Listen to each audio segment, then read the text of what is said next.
생각하는 방식을 바꿔야 세상이 달라진다.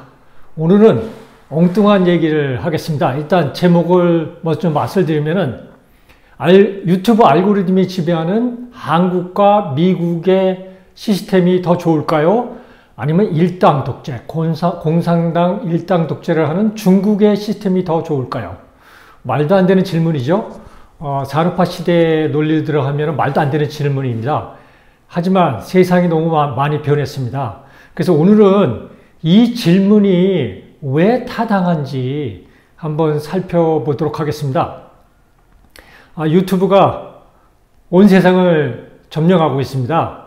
먼저 말씀드리면 중국에는 유튜브가 없습니다. 그렇기 때문에 한국과 미국, 유럽 모든 나라와 중국은 극명하게 비교가 됩니다. 그러면 이 유튜브 알고리즘이 어떻게 세상을 나누는지 한번 살펴보자고요. 원래 유튜브는 지금과 같은 알고리즘은 아니었습니다. 초기 인터넷들이 마찬가지죠. 건전하게 출발을 했죠. 그래서 UCC, 유저들이 만든 콘텐츠를 중심으로 확산이 되고요. K-팝도 사실은 유튜브가 아니었으면 이렇게 전 세계를 점령하지 않았습니다. 지금도 빌보드 차트 100위 안에는 한국 가수 2명이 올라가 있습니다. 블랙핑크의 로제의 아파트가 올라가 있고요. 그리고 BTS의 지민이가 올라가 있고요. 이렇게 한국의 가수들이 지속적으로 유튜브에, 빌보드에 올라가 있는 것은 거의 보기 드문 현상입니다. 이것도 희한한 현상인데요. 제가 미국 특파원을 해봐서 알잖아요. 미국 사람들의 자존심은 대단합니다. 헐리우드가 세계 최고라고 생각하니까 어떤 문화도 자기 권역에 인정을 안 하거든요. 그런데 이렇게 빌보드에 이 한국 가수들이 지속적으로 올라가 있거든요. 심지어 50-50 같은 경우는 신인 가수였는데도 빌보드에 올라갔죠. 전통적으로 남자 아이돌들이 인기를 끌었는데 여성 이 아이돌들도 블랙핑크를 시작으로 이렇게 빌보드에 지속적으로 올라가고 있거든요. 이만큼 K-팝이 영향력을 미친 것도 유튜브 때문에 그렇습니다. 유튜브가 처음에 나왔을 때는 예를 들면 한국의 가수들이 K-팝 가수들이 신곡을 내거나 아니면 신인 가수가 이렇게 등용을 하면은 예전 같으면은 이게 한국에서 1년, 2년 인기를 끊고 상당히 한국에서 인기가 좋다. 그래 해외에 나갔거든요. 근데 지금은 유튜브가 생긴 이후로는 신곡이 나오면은요, 또 신인 가수가 등장하면 한국보다 외국의 팬들이 먼저 압니다. 그러니까 세계가 하나로 연결되어 있죠. 이 하나로 연결되는 역할을 유튜브가 했습니다. 그래서 유튜브는 처음에 그래서 우리 사회에 이 새로운 형태로 확산하는데 정말 건전하게 기여를 했거든요. 그런데 지금은 또 다르죠. 인터넷도 마찬가지입니다. 인터넷도 처음에는 하이텔 동호회라고 했습니다. 축구 동호회. 여기서 출발을 해서 이 축구 동호회가 발전해서 붉은 악마, 건전한 전 세계에서 어느 나라도 하지 못한 건전한 축구 문화. 그러니까 축구가 좋아서 문화를 즐기는 거지 우리 편이 이기라고 즐기는 것이 아닙니다. 그걸 통해서 촛불 집회 문화로 이어졌고요. 그래서 한국은 이렇게 지금도 수많은 집회를 하고 있지만 유혈 사태가 한 번도 일어나지 않는 이런 뿌리의 근원이 인터넷 동호회에서부터 시작을 했거든요. 이렇게 출발했는데 지금 유튜브는 그것이 아니죠. 유튜브는 이게 구글에서 크다 보니까 돈을 벌어야 되잖아요. 그러니까 알고리즘이 계속 유저들을 머물게 하다 보니까 지금은 극단화가 돼버렸죠. 그래서 특히 이념을 중심으로 2018년 이후 베이비 부머 세대들이 대거 유튜브로 들어왔습니다. 그러면서 정치 이념을 극단화시키고 그래서 편향성을 더 강화시켜서 확증 편향을 만들고 그래서 에코챔버랄이죠. 그래서 계속 극우는 극우로 가고 극자는 극자로 가고 그러면서 사회가 양극단을 하되고요. 그리고 극우가 등장하기 시작했죠. 극자는 예전부터 있었습니다. 극자는 원래 기존 시스템에서 벗어나기 위해서 앞으로 나가겠다고 기존 시스템에 파괴하고 다른 것을 하겠다는 일종의 혁명 세력이 극좌죠. 혁명 세력이 극좌인데 극우는 예전으로 돌리겠다는 겁니다. 그리고 우리만 먹겠다는 거고요. 그래서 예를 들면 2차 대전도 극우가 나오면서 옛날에 그 세력들을 끌어들이면서 유태인들을 핍박하고 그러면서 우리만 우수한 민족이다 이렇게 편가르기를 하고 이렇게 하는 것이 극우거든요. 그래서 극우의 등장은 극좌의 등장은 항시 있었지만 극우의 등장은 사회에서 아주 안 좋은 현상입니다. 그래서 이런 것들이 왜 일어나는지 한번 살펴보자고요.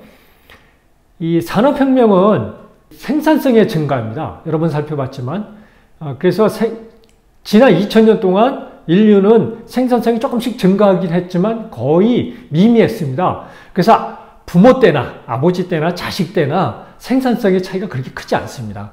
그러니까 삶의 패러다임이 이어졌죠. 그런데 산업혁명이 일어나면서 기계가 일을 하기 시작했잖아요. 기계가 스스로 에너지를 만들고 그거에서 스스로 움직이면서 일을 하기 시작하면서 생산성이 기하급수적으로 늘어났습니다. 그러면서 생산성이 늘어나면 어떻게 돼요? 생산량이 많으니까 예전에는 귀족들만 경제적 이익을 누렸는데 서민들도 경제적 이득을 누리게 된 거예요. 그래서 이렇게 산업혁명은 우리 삶을 대규모로 바꾼 일반 서민들과 귀족들이 대등한 관계로 가게 됩니다. 이것을 권력의 하향화라고 합니다. 권력이 하향화하면서 서민에게도 권력이 주어지면서 대의민주주의가 나왔죠. 이렇게 해서 지금까지 시스템이 이어진 겁니다. 그래서 UC 버클리의 경제학자 브래드포드 딜롱 교수 같은 경우는 20세기를 1900년부터 1999년이라고 그러지 않고요. 1870년부터 2010년이라고 하고 있습니다. 그러니까 세기를 이게 숫자로 나누는 것이 아니라 삶의 패러다임으로 나누자는 거죠. 그래서 1870년대부터 기계가 우리 삶을 지배하면서부터 생산성이 급속도로 증가했고요. 그것이 우리의 삶을 대규모로 패러다임 전환을 시켰고요. 그것이 인터넷이 우리 삶을 지배하는 디지털과 인공지능이 우리 삶을 지배하기 시작한 2010년까지 그래서 이 140년을 20세기다 이렇게 얘기하거든요. 이것이 다 같은 이유입니다. 그래서 생산성의 엄청난 증가는 권력을 평준화시킨다. 그래서 일반 서민들도 발언권이 많아진다. 그러다 보니까 충돌이 일어나죠. 충돌이 일어나니까 그것을 해결하기 위해서 국가와 계약을 한 거죠. 국가는 이 나라를 안정화시키고 그리고 일반 국민은 국가에 위임함으로써 이 서로 해주는 거죠. 이것이 대의민주주의죠. 그런데 이렇게 인터넷이 그런데 이 문제가 이렇게 140년 동안 이어져 왔던 산업화 시대, 정치 시스템, 사회 시스템이 2000년부터 인터넷이 도입되기 시작했잖아요. 그리고 2010년부터 모바일이 등장하기 시작하면서 생산성을 산업화 시대보다 몇십 배 많이 올리기 시작한 거예요.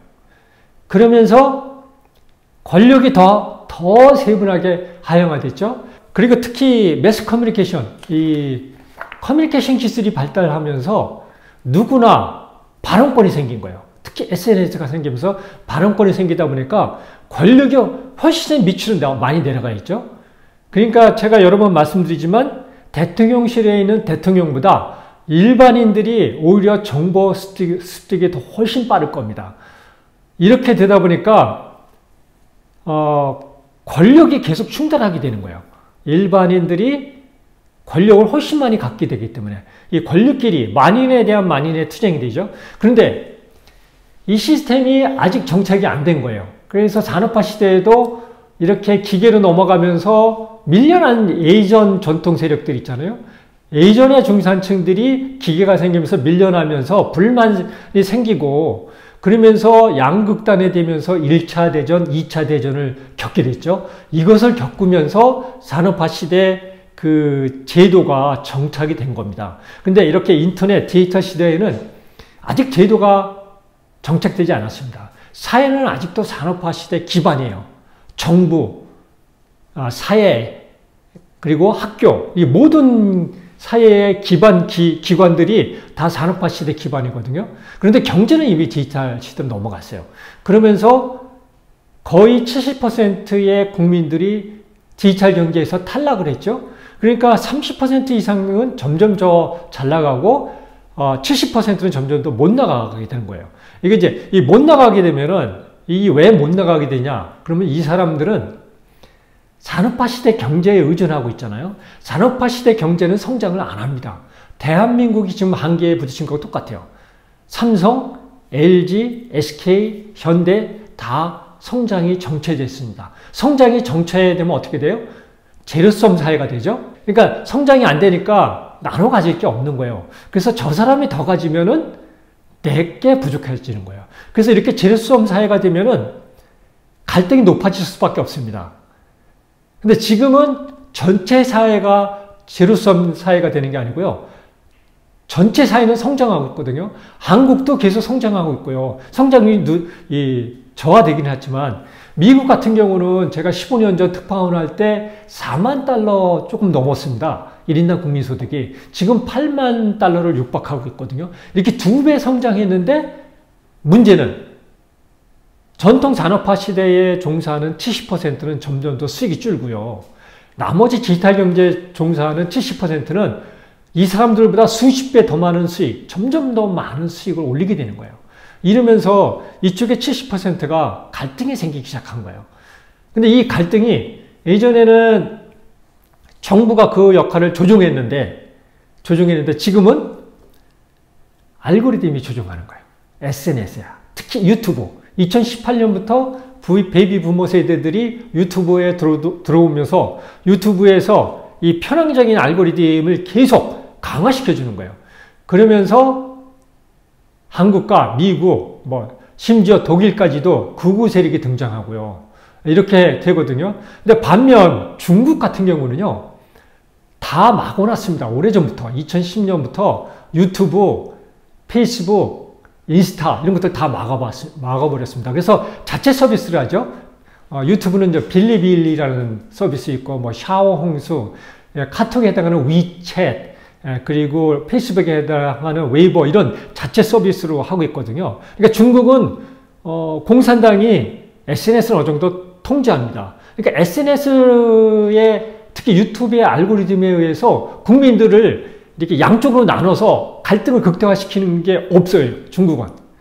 그러니까 중국은 어떻게 보면 사회 갈등이 지금은 빈부의 격차입니다. 그러니까 중국의 동부, 한국하고 접해 있는 이 서해안하고 접해 있는 동부 지역이죠. 해안 지역. 여기는 한국보다 더 잘 삽니다. 근데 서부 지역, 그죠? 저기 티벳까지 가는 서부 지역은 아직도 4분의 1도 못 삽니다. 근데 그 빈부의 지역적인 격차지, 이 지역적 격차는 원래 산업화 시대 우리가 겪었던 거잖아요. 지역적 격차지, 이렇게 유튜브 알고리즘에 의해서 극단 대립을 하는 경우가 없습니다. 그래서 이 극단 대립이 세상을 뒤집고 있잖아요. 트럼프가 저렇게 하고 있고요. 그래서 이 산업화 시대의 70% 낙오자들이 이렇게 하면 세상이 좋아질 것 같지만 절대 그렇지 않습니다. 이게 마지막 러드아이트 운동인데요. 이미 2016년에 영국이 브렉시트를 했잖아요. 그 70% 낙후된 산업화 시대 세력들, 베이비 부머 세대들이 우리는 유럽하고 안 한다. 이민 다 막어라. 그래서 브렉시트를 했잖아요. 그러면서 후회를 많이 하고 있죠. 영국의 젊은이들이 너무 많은 손해를 보고 있습니다. 공부하러 유럽을 가려고 해도 못 가고요. 못 갑니다. 왜냐면 예전에 자유대로 갔는데 지금은 유학생으로서 허가를 받아야 되고요. 학비도 유학생으로서 내야 됩니다. 유럽은 학비가 누구한테나 무료지만 유학생한테는 비싸게 받습니다. 그러니까 허가를 안 해주고 못 가죠? 못 가니까 거기서 불만이 생기고요. 젊은이들이 유럽에 취업을 못 하는 거예요. 또 경제적으로도 교류가 안 되니까 문제가 생기는 거예요. 그런데 트럼프가 스스로 이것을 만들고 있어요. 전 세계를 나누고 있죠. 그러면은 어떻게 되냐? 지금 나토도 유럽들도 좀 독일을 중심으로 군비를 강화하기 시작했어요. 그러니까 미국에서 다 떨어져 나가는 거예요. 떨어져 나가는 거고 이런 것들이 사실은 시대 흐름을 거스를 수 없는데 이 70%의 세력들이 거스르려고 하는 거예요. 그러니까 지금 자꾸 이 구구가 등장하고 이러는데 옛날 것을 쳐다봐야 소용이 없습니다. 어차피 세상은 바뀝니다. 패러다임 전환이라고 그러죠. 패러다임 전환은 새로운 패러다임이 나오거든요. 구 패러다임이 저항하게 돼 있습니다. 그렇지만 세상이 변하기 때문에 구 패러다임이 저항을 하지만 곧 소멸을 한다. 이게 패러다임 전환이거든요. 그러니까 지금 패러다임 전환기에 인공지능 시대, 디지털 시대로 패러다임 전환기에 너무 많이 이렇게 저항을 하면은 사회는 꺾어질 수도 있습니다. 왜냐면요. 지금 걱정은 이 베이비 부모 세대들이 너무 많아요. 그러니까 저항 세력의 숫자가 너무 많다는 거죠. 많다 보니까 지금 사회 정치 제도는 산업화 시대에 기반을 하고 있잖아요. 이게 사회에 영향을 미치는 거예요. 그러면은 너무 엉망으로 만들어 놓을 수 있어요. 그래서 오늘은 말도 안 되는 질문. 일당 독재하는 중국이 나을까요? 유튜브 알고리즘이 지배하는 한국과 미국이 나을까요? 이 질문을 했는데 한번 이것은 우리가 생각해 볼 가치가 있습니다.